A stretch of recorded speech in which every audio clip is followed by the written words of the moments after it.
जय जिनेन्द्र। आज हम NCERT 12 लेसन 3 में इस बात का अध्ययन करेंगे कि व्यावसायिक बैंकों के कार्य कौन से हैं। Explain function of commercial bank. व्यावसायिक बैंकों के पहला कार्य जो है वो है जमा स्वीकार करना। अब जमा स्वीकार करने के लिए बैंक के द्वारा कई प्रकार के खाते खोले जाते हैं, जिनमें पहला खाता है बचत खाता, सेविंग अकाउंट। अब आप बैंक के पास गए और आपने कहा कि हमें खाता खोलना है, तो बैंक ने कहा ठीक है खोल लो खाता।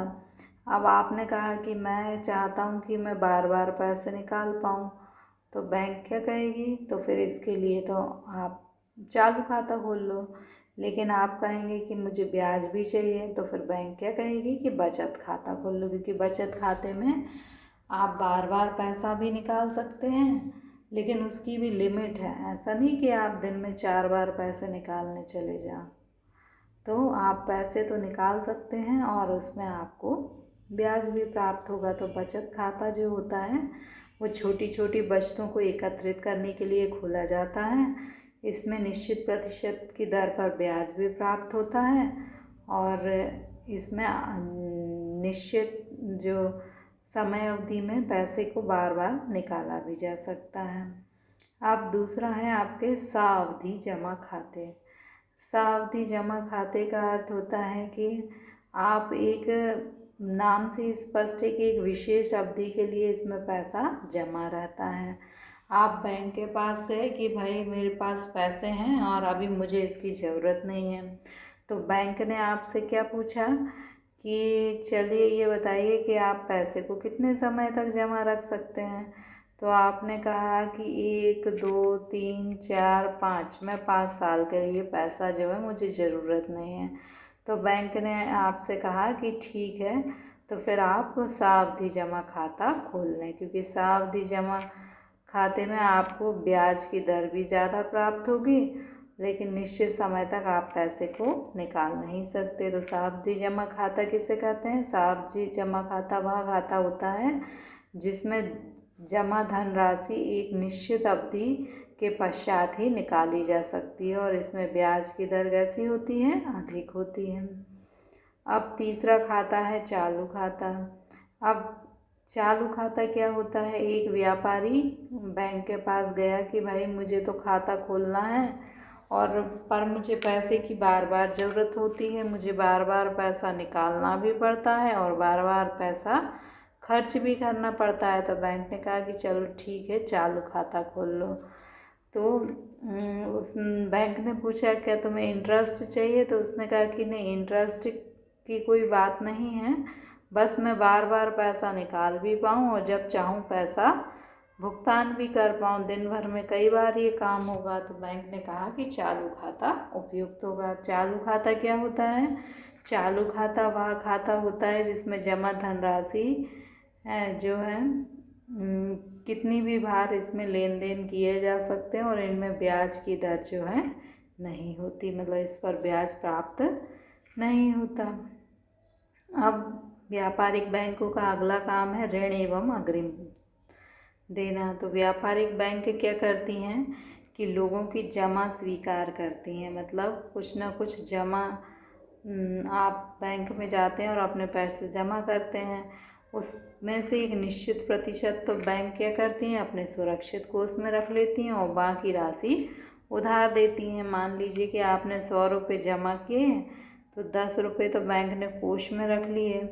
तो हर 100 रुपये का 10 रुपये यदि कोष में रखा, तो यदि कितने भी ग्राहक लेने आएंगे तो इस धनराशि में से उसे भुगतान कर देंगे। तो 100 रुपये आपने जमा किए और 10 रुपये संरक्षित कोष में रखे और 90 रुपये बैंक जो है वो ऋण दे सकती है। अब ये जो ऋण देती है वो कई प्रकार के होते हैं। पहला ऋण, अब ये जो ऋण होते हैं किस किस को देती है बैंक? किसी इंडिविजुअल व्यक्ति, किसी एक व्यक्ति को भी दे सकती है, किसी संस्था को, बिजनेसमैन को, और कई उद्देश्यों से ऋण दे सकती है बैंक, जैसे घर खरीदने के लिए, कार खरीदने के लिए और बिजनेस के एक्सपेंशन के लिए। तो ये विभिन्न प्रकार के लोन बैंक के द्वारा दिए जा सकते हैं। पहला जो ऋण बैंक के द्वारा दिया जाता है वह है नगद साख। नकद साख का अर्थ होता है कि आप बार बार बैंक में जाएं और आप ऋण लें, तो उसमें आपको भी असुविधा होगी क्योंकि आपको कई पेपर जो है ऋण के लिए भरना पड़ेंगे और बैंक को भी आपके खाता मेंटेन करने में असुविधा होगी। तो बैंक क्या करती है कि कहती है कि आपको एक निश्चित समय अवधि, हम मान लेते हैं कि 1 साल में आपको कितने पैसे की ज़रूरत है, तो आपने कहा कि 1 साल में मुझे 10 लाख की ज़रूरत है। तो बैंक क्या करेगी कि आपके 10 लाख रुपए आपके खाते में जो है जमा कर देगी और फिर आप क्या कर सकते हैं, वो 10 लाख रुपए अपनी सुविधा अनुसार जब आपको ज़रूरत हो उसमें से धनराशि को, जैसे आपने इतने पैसे निकाल लिए, फिर आपको ज़रूरत पड़ी तो आपने इतने पैसे फिर निकाल लिए, फिर ज़रूरत पड़ी तो फिर निकाल लिए, यानी आप 10 लाख रुपए जमा हैं, आप जितनी भी बार चाहें वो पैसे निकाल सकते हैं। अब लेकिन ब्याज कितना लगेगा, तो आपने 10 लाख में से मान लीजिए कि आपने 5 लाख ही निकाले, आपने 5 लाख नहीं निकाले, तो आपको ब्याज केवल 5 लाख पर देना पड़ेगा, 10 लाख पे नहीं। तो नकद साख क्या होती है, जिसमें एक निश्चित धनराशि जो ऋण लेता है उसके खाते में जमा कर दी जाती है, वो अपनी सुविधा के अनुसार पैसे निकालता है और जितने पैसे वह निकालता है उसे केवल उतने पर ही ब्याज देना पड़ता है। अगला खाता है ओवरड्राफ्ट। ओवरड्राफ्ट क्या होता है कि मान लेते हैं कि आपके सेविंग अकाउंट में जमा है 1 लाख रुपए, आप हैं व्यापारी, ठीक, तो आपको पैसों की ज़रूरत होती है, तो बैंक ने कहा कि ठीक है, हम आपको पैसों की बार बार ज़रूरत पड़ती है, तो बैंक ने आपको सुविधा दी। क्या सुविधा दी कि आप ओवरड्राफ्ट कर सकते हैं, यानी 1 लाख तो आपका जमा है और 5,000 जो है वो आपको ओवरड्राफ्ट की सुविधा है, यानी आप किसी भी समय बैंक से 1 लाख और 5,000 रुपये निकाल सकते हैं। तो इसके लिए आपको कोई भी पेपर वर्क नहीं करना पड़ेगा क्योंकि आपको ओवरड्राफ्ट की सुविधा प्रदान की गई। तो ये सुविधा व्यवसायियों को दी जाती है। तो ओवरड्राफ्ट क्या होता है, ओवरड्राफ्ट वह सुविधा होती है जिसमें बैंक जो है वो व्यापारी को उसके खाते में जमा राशि से एक निश्चित धनराशि अल्प समय के लिए निकालने की सुविधा देती है। नकद साख और ओवरड्राफ्ट में यही अंतर है कि नकद साख में अवधि थोड़ी अधिक होती है और ओवरड्राफ्ट में अवधि बहुत कम होती है। ओवरड्राफ्ट में भी यही होता है कि आप जितनी राशि निकालते हैं उतने पर ही ब्याज देना होता है। अगला है ऋण। ऋण का अर्थ होता है कि आप कोई ना कोई प्रतिभूति बैंक के पास जमानत के रूप में रखें और उसके बदले में बैंक आपको ऋण प्रदान करता है। मान लीजिए कि आप 10 लाख रुपए का ऋण लेते हैं। अब आपके खाते में बैंक ने 10 लाख रुपए जमा कर दिए। अब चाहे आप इसको कितनी भी बार में निकालें, लेकिन आपको पूरे 10 लाख पर ऋण देना होगा। नकद साख और अधिविकर्ष में क्या होता था, केवल जितनी धनराशि हम निकालते थे उतने पर ब्याज देना होता था, लेकिन ऋण जो है इनमें क्या होता है कि जितनी धनराशि स्वीकृत की जाती है उसी पर जो है ब्याज हमें देना होता है। अगला है एजेंसी संबंधी कार्य। एजेंसी मीन्स आप किसी दूसरे की ओर से काम करें। जैसे आपकी क्लास का जो मॉनिटर होता है वो क्या करता है, वो आपकी ओर से सारे काम करता है क्लास की ओर से। तो एजेंसी संबंधी कार्य का मतलब है जो काम आपको करना है वो काम आपकी बैंक करे, तो वो क्या काम हो जाएंगे, एजेंसी संबंधी कार्य। अब एजेंसी संबंधी कार्य क्या होते हैं कि जो व्यापारी होते हैं उनको जो बैंक के ग्राहक होते हैं उन्हें दिन प्रतिदिन में कई भुगतान करने होते हैं। तो बैंक क्या करती है, अपने ग्राहक की ओर से, जो बैंक में जिसका खाता है वह ग्राहक कहलाता है, उसकी ओर से सभी को क्या करती है, भुगतान करती है। अब यदि आपको किसी से भुगतान लेना है तो बैंक जो है आपकी ओर से भुगतान ले भी लेगी, उसके बदले में बैंक चार्ज, जो भी एजेंसी संबंधी कार्य बैंक करती है उसके बदले में वह चार्ज वसूल करती है। इसके बाद अब आपने कहा कि भाई मेरे जो LIC की पॉलिसी है उसकी मुझे समय याद नहीं रहता, तो बैंक कहेगी कोई बात नहीं, वो हम जमा कर देंगे, बस उसके बदले आपको एक शुल्क देना होगा। आपने कोई ख़रीदारी करी तो वो आपकी ओर से बैंक भुगतान कर देगी। तो बैंक जो है ग्राहक की ओर से भुगतान स्वीकार भी करती है और ग्राहक की ओर से भुगतान करती भी है, और इसके बदले में वो बैंक जो है शुल्क, जैसे मान लीजिए आपने किसी कंपनी के अंश लेना है, डिबेंचर लेना है, आपके खाते में कोई लाभांश जमा होना है, तो आप सभी काम जो है बैंक के माध्यम से करवा सकते हैं। तो ये आपके बैंक के एजेंसी संबंधी कार्य हो जाएंगे। अब है विनिमय बिलों को भुनाना।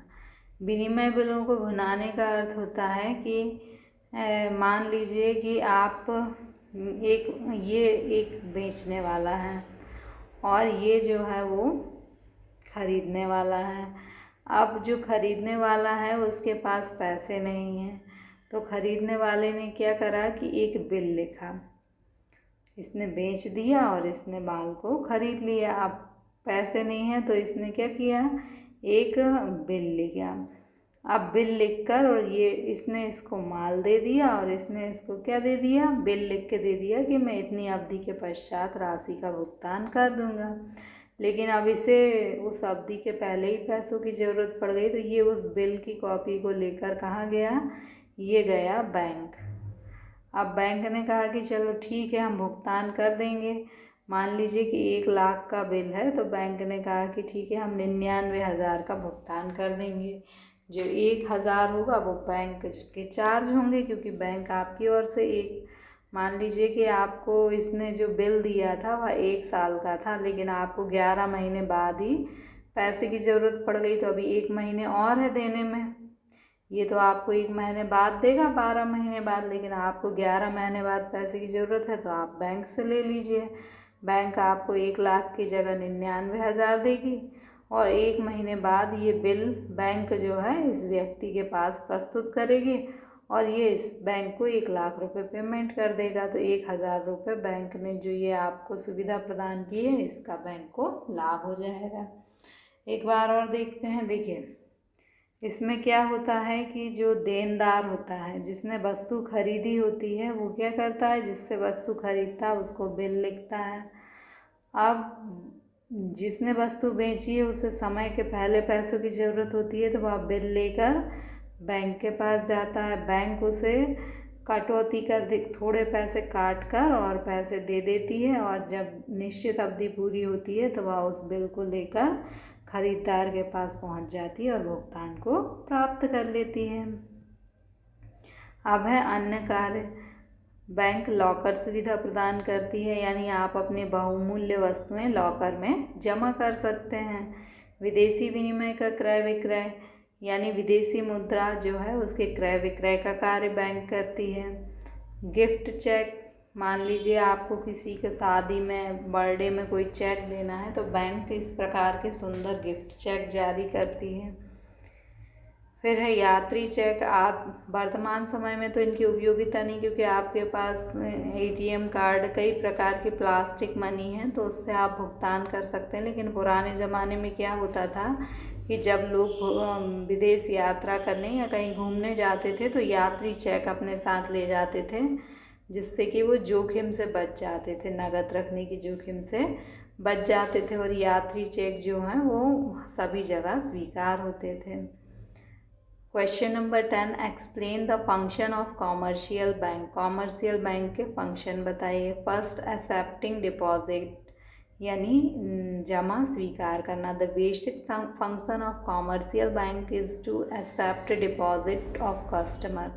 बेसिक फंक्शन क्या है कि कस्टमर की डिपॉजिट को स्वीकार करना। These deposit are of the following type. इस बैंक में जो पैसे जमा होते हैं वो निम्न प्रकार के होते हैं। First one is saving account. Saving account cater to need of those individual who wish to save a part of their income, earn interest on the amount saved. Means saving account में जो भी amount save की जाती है, छोटी छोटी सी amount जो save की जाती है, उस पर क्या होता है, इंटरेस्ट प्राप्त होता है। Account holders of the saving account can deposit cheque, draft, however there is limit on withdrawal. जो सेविंग अकाउंट है उसमें आप चेक, ड्राफ्ट के माध्यम से भुगतान कर सकते हैं, जमा कर सकते हैं, लेकिन इसमें निकालने की जो लिमिट होती है कि आप निश्चित बार ही निकाल सकते हैं, उससे अधिक बार पैसे को नहीं निकाल सकते। Next one, fixed deposit account. As the name suggest, fixed deposit account imply deposit are kept for fixed period. Means जो डिपॉजिट होती हैं फिक्स्ड डिपॉजिट में, वो फिक्स्ड पीरियड के लिए डिपॉजिट होती हैं। For example 500 per month of 5 year. Means आपने पर मंथ 500 जो है जमा किए 5 साल तक। The period has to be decided in advance. शुरू में ही पीरियड डिसाइड हो जाता है। वाइल ओपनिंग द अकाउंट, जब अकाउंट खोला जाता है। Holders of these account do not enjoy the cheque facility. इस अकाउंट में चेक फैसिलिटी नहीं होती है। Higher the time period higher will be interest. जितना टाइम पीरियड अधिक होगा उतना ही इंटरेस्ट अधिक मिलेगा। Which is decided by RBI। कितना इंटरेस्ट मिलेगा ये RBI के द्वारा डिसाइड किया जाता है। Current deposit account are also called demand deposit. Current deposit को हम क्या कहते हैं, डिमांड डिपॉजिट कहते हैं। As a depositor do not withdraw money at can withdraw money at any time through the cheque. Cheque से कितनी भी बार इसमें पैसा कभी भी निकाला जा सकता। Businessman use this account to make transaction in single day. Businessman एक ही दिन में ट्रांजैक्शन करने के लिए यह खाता खोलते हैं। However they do not earn interest. लेकिन इस अकाउंट में कोई इंटरेस्ट प्राप्त नहीं होता। Bank provide account statement to the current account holders at regular interval. Regular interval में करंट अकाउंट होल्डर्स जो होते हैं उनको बैंक अकाउंट की स्टेटमेंट यानी विवरण प्रदान करता है। Greeting loan and advance, granting loan and advance. The second most important function of the commercial bank is to give loan and advance.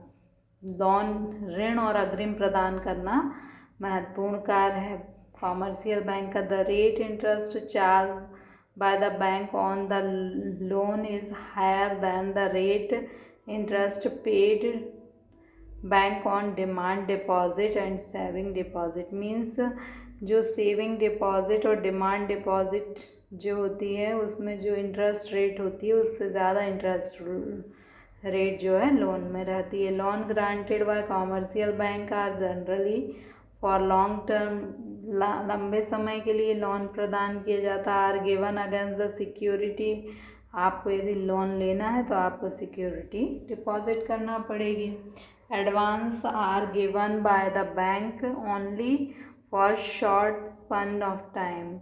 और जो अग्रिम होता है वो शॉर्ट टाइम के लिए। लोन जो है लॉन्ग टाइम के लिए होता है और एडवांस शॉर्ट टाइम के लिए होता है, ये आपको याद रखना है। Third one, agency function. Agency function में transfer of fund. Agency function means आपकी तरफ से बैंक जो भी काम करती है वो एजेंसी फंक्शन होते हैं। ट्रांसफ़र और फंड, आपकी तरफ से जो भी पैसा है वो ट्रांसफ़र करने का काम बैंक करती है। कलेक्शन ऑफ फंड, आपको जो भी पैसा कलेक्ट करना है कहीं से तो वो बैंक कलेक्ट करती है। And bank collect insurance premium, dividend, interest, debenture etcetera. ये पैसा बैंक कलेक्ट करती है। Bank assist the process of tax payment by the account holder. Account holder की ओर से टैक्स पेमेंट भी कर देती है। Bank also play the role of trustee. Bank जो है ट्रस्टी के रूप में भी काम करती है। यदि कोई व्यक्ति ख़त्म हो जाए तो उसकी जो प्रॉपर्टी है अगर उसकी विल में उसने बैंक को ट्रस्टी बनाया है तो बैंक उसके इच्छा अनुसार पैसे का उपयोग करने की व्यक्तियों को स्वीकृति प्रदान करती है। Discounting bill of exchange, bank क्या करती है कि जो बिल ऑफ एक्सचेंज है उनको डिस्काउंट करती है। यदि मान लीजिए बिल जो है वो क्या है 1,00,000 का बिल है और बैंक जो है उसको 1 महीने पहले भुगतान करती है तो वो 99,000 का भुगतान करेगी और 1,000 रुपये जो होंगे वो बैंक का लाभ होगा। क्रेडिट क्रिएशन, बैंक जो है क्रेडिट क्रिएट करती है। कैसे? Commercial bank create credit in economy through the demand deposit. Credit creation pan the path of growth of economy. Credit creation क्या है कि मान लीजिए कि आपने 1,000 रुपये बैंक में जमा किए, अब बैंक ने इसका 10% यानी 100 रुपये कोष में रख लिए और बाकी जो है 900 रुपये लोन में दे दिए। फिर अगला 900 रुपये, फिर 900 का 10% यानी 90 रुपये कोष में रखकर ऋण देगी। तो ये प्रोसेस क्रेडिट क्रिएशन की चलती रहेगी और यही जो है ग्रोथ का पाथ होती है किसी भी इकनॉमी के। Other function, providing locker, locker की सुविधा प्रदान करती है bank. Purchase and sale of foreign exchange, विदेशी जो मुद्रा होती है उसको खरीदती है और बेचती है। इशू ऑफ गिफ्ट, चेक को इशू करती है। Under writing the share and debenture, share और डिवेंचर को अंडर राइट करती है। Providing information and statistical data useful customer, customer के यूज़ के जो डाटा होते हैं वह बैंक प्रदान करती है। Okay, thank you.